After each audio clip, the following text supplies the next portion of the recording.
I was at a network meeting recently. Well, I wasn't actually there. It was a Zoom networking meeting. And one of the attendees said, hashtag you never know. And I asked him what he meant by that. And he said, well, when you start a conversation with somebody, you never know where it might go. And he couldn't understand why a lot of people in network meetings or in life in general are reluctant to actually start a conversation. And it reminded me of a program that was on the telly a few years back about a cabbie abroad. And he was on the Jeremy Vine show doing an interview. And he said to Jeremy Vine, he said, the thing is, he said, when you start that cab journey, he said, when I'm just about to pick up a passenger, it's the start of two journeys. The first is taking that person from A to B, from where they are to where they want to go. And the second one is the potential journey of the relationship between those two people. He said, you never know where that might go, but if you don't start it, how are you going to find out? And he went on to say that the guy that got into his cab on his very first ever fare, 30 years later, is still a really good friend. And that got me to thinking about why is it that some people really struggle to make conversation with other people. So I thought I'd give a few tips today that might help you, whether you're networking or whether you just meet somebody on the street or on a train or in a queue somewhere, just to have a conversation. Because as the guy in the network meeting says, you never know. So here is a couple of just bullet points for you to have a try. If you like it, anyway, read the blog that goes with this particular video.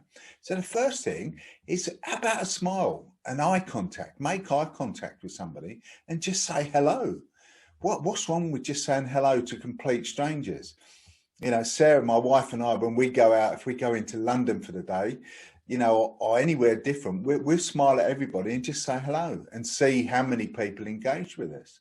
And then if they do engage, ask a good open question. Who, what, where, when, why, and how. Really good way to start a question. How comes you're on this train today? How comes you're going here? What do you like about this?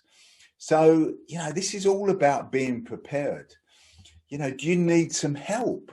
You know, doing what you're doing, that person, can I help you? Can I carry that bag for you? Or anything. What is it you could actually do to just start that conversation? The next thing, maybe you could ask them for their opinion. What did you think about the train ride we've just been on? What did you think about the cleanliness on the train? Anything, you know, most of it I ask people is, what do they think about football or something like that? And then we get involved in a conversation. If I don't like football, I then go on to say, well, what do you like? What is your hobby?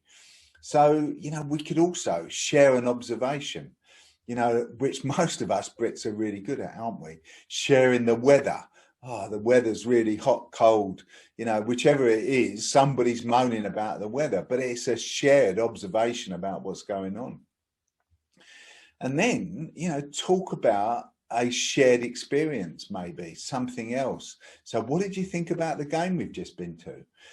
All of those things, it's about engaging and having those questions ready. Be prepared. Put some good ones together if you want, that is. You might be the type of person who just wants to sit and watch. But let me tell you this, the quality of your life will be directly proportional to the quality of your relationships. And those relationships will be directly proportional to the quality of your communication. So if you want better relationships, learn to communicate a little bit better. So there you have it. Just start a conversation with somebody because you never know. Come on, do it now.